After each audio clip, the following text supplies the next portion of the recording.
오늘부터 29일까지 실시되는 한미연합 군사훈련 을지 자유의 방패 훈련의 핵심은 세종정부청사 핵공격 대응입니다. 세종청사가 북한 핵미사일 공격을 받았을 때를 가정해 공무원들이 지하 벙커로 대피한 뒤 정부의 비상 업무를 지속할 수 있는지를 점검하는 훈련입니다. 정부 소식통은 SBS에 군뿐 아니라 정부 주요 기관의 중추가 핵 공격을 견뎌야 국민들을 핵으로부터 보호할 수 있다며 훈련 기간 중 불시에 세종 정부청사의 핵 공격 상황이 전파될 거라고 말했습니다. 핵 대비 매뉴얼에 따라 벙커에서 얼마나 효율적으로 비상 대응 업무를 하는지를 평가할 계획이라고 설명했습니다. 신속하게 군과 통신선을 연결해 전쟁 지휘소와 세종청사의 공조체제를 유지하는 게 훈련의 목표입니다. 한미연합훈련 중 정부청사가 핵 공격을 받는 상황을 가정해 대응하는 실기동 훈련은 이번이 처음입니다. 윤석열 대통령은 을지 국무회의를 주재한 자리에서 사이버전은 물론 가짜뉴스를 활용한 여론전 같은 북한의 회색지대 도발에 주의를 당부하며 내부의 적을 겨냥했습니다. 반국가 세력들이 곳곳에서 암약하고 있습니다. 북한은 개전 초기부터 이들을 동원하여 폭력과 여론몰이 그리고 선전 선동으로 국민적 혼란을 가중하고 국론 분열을 꾀할 것입니다. 윤 대통령은 북한이 노리는 혼란과 분열을 차단하고 전 국민의 항전 의지를 높일 수 있는 방안을 적극 강구해야 한다고 주문했습니다. SBS 김태훈입니다. 자, 이런 상황에 윤석열 대통령이 어제죠. 이 사회 곳곳에서 반국가 세력이 암약, 즉 비밀스럽게 활동하고 있다. 이렇게 발언한 것에 대한 여파도 계속되고 있습니다. 먼저 민주당 이야기부터 들어보겠습니다. 윤석열 대통령은 지난 2년 반 동안 뭔가 수세에 몰린다 싶으면 공산 전체주의 세력, 기회주의적 추종 세력, 반국가 세력 같은 근거도 실체도 없는 저주를 퍼붓는 행태를 반복해 왔습니다. 최근 잇따른 친일 매국 작태로 국민적 지탄에 몰리자 또다시 색깔론, 망령을 불러내어 상황을 모면해 보겠다는 겁니까? 한번 따져봅시다. 자유민주주의를 위협하는 반국가 세력 진짜 누구입니까? 국민을 통합하고 아울러야 할 대통령이 허구한 날 남탓만 하면서 국민을 갈라치게 하는 건 정말 부적절하고 무책임한 선동입니다. 네, 박찬대 원내대표 얘기는 어제 나온 발언뿐 아니라 이 대통령이 이전에도 계속 반국가 세력을 언급해온 만큼 그 대상이 누구지 좀 찾아보자라는 건데, 자, 대통령의 어제 발언부터 그동안의 발언들 직접 들어보겠습니다. 우리 사회 내부에는 자유민주주의 체제를 위협하는 반국가 세력들이 곳곳에서 암약하고 있습니다. 북한은 개전 초기부터 이들을 동원하여 폭력과 여론몰이 그리고 선전 선동으로 국민적 혼란을 가중하고 국론 분열을 꾀할 것입니다. 왜곡된 역사의식, 무책임한 국가관을 가진 반국가 세력들은 유엔사를 해체하는 종전선언을 노래 부르고 다녔습니다.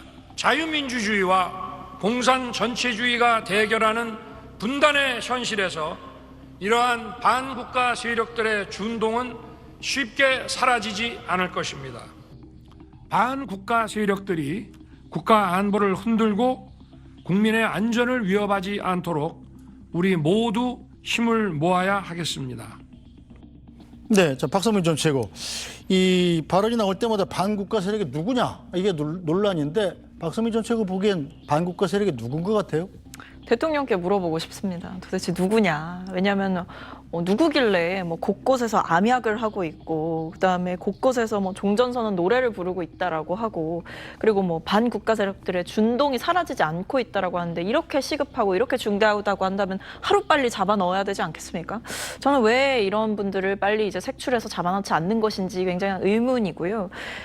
저는 대통령께서 근데 이런 허수아비 때리기를 계속 하시는 것은 굉장히 국민들이 보셨을 때 좀 부적절해 보일 것 같습니다. 저런 단어들, 반국가 세력이라고 하는 단어에 대해서 대통령실도 그렇고 뭐 친윤계 의원들도 그렇고 여당에서조차 어떤 구체적인 정의를 제대로 내리지 못하고 있어요. 그러니까 최근에 있었던 이 반국가 세력 발언이 또 나오니까 기자들이 취재했다는 거 아닙니까? 이거 도대체 누구 얘기하는 거냐? 그랬더니 북한에 준해서 생각을 해달라. 그러니까 북한으로만 봐달라 이렇게 얘기를 했다라고 하는데 북한이 우리 사회 곳곳에서 암약하고 있나요? 저는 그렇게 보지 않고 있고요. 그러니까 대통령의 이런 발언들을 보면 대통령이 약간 냉동인간 같다라는 생각이 듭니다. 과거 냉전 시대에 머무르면서 거기서 한 치도 벗어나지 못하는 과거에 본인만 혼자 머무르면서 허수아비 때리기를 하면서 지지층을 결집시키려고 하는 이런 얄팍한 정치를 하신다면 저는 이거는 결국 망하는 길이다라고 생각합니다. 지금 여도 야도 뭐 하고 있습니까? 확장하려고 중도 확장하려고 여러 가지 고민하고 있죠. 대중들의 관심이 정치로부터 멀어지지 않게 하려고 노력하고 있죠.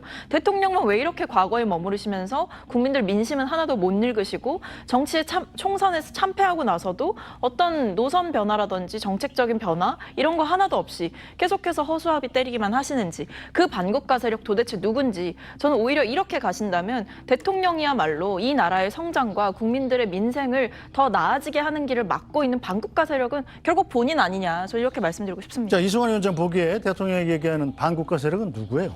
일단 두 가지 포인트를 좀 한번 살펴봐야 됩니다. 대통령의 복장입니다. 민방위 복을 입고 했습니다. 을지후의원을 시작하면서 했던 내용이고요. 을지후의원은 이번에 19년 만에 처음으로 북한의 핵공격에 대비해서 하는 가장 강력한 후원이고요. 대통령실뿐만이 아니고 전 정부 부처와 지자체가 함께 참여하는 내용입니다. 그 와중에 나온 내용이란 걸 다시 한번 좀 살펴봐야 될 것 같습니다. 그리고 또 하나 대통령께서 반국가 세력이라고 얘기했지 반정부 세력이라고 얘기하지 않았습니다. 네. 반정부 세력은 우리 사회 안에서 늘 존재할 수 있습니다. 그렇기 때문에 정치를 하는 거고 선거를 하는 거고 투표를 통해서 권력을 잡는 거죠. 하지만 반국가 세력이라고 했습니다. 반국가 세력, 우리가 멀리서 사례를 찾을 필요도 없습니다. 얼마 전에 우리 군 정보단에서 우리 블랙 요원들의 신상 정보가 모두 나가지 않았습니까? 그리고 이 사람들이 연변에서 그리고 또 북한에서 사용하던 그 정보원들의 내용까지 모두가 다 나갔습니다. 북한에 있는 정보원들 같은 경우는 즉각 사살됐을 것이라는 것이 우리의 추측입니다. 네. 이것이 반국가 세력입니다. 조금 멀리 살펴볼까요? 이석기 의원 정당 해산 명령 우리나라 최초로 있었던 아로 조직 있지 않습니까? 반국가 세력 대법원 판결까지 인정받지 않았습니까? 이런 부분을 반국가 세력이라고 얘기하는 것입니다. 또 가까운 사례 들어볼까요? 가까운 사례에 쌍방울이 북한의 최고위 인사들을 중국 가서 만나서 100억 가까운 돈을 송금하려고 하지 않았습니까?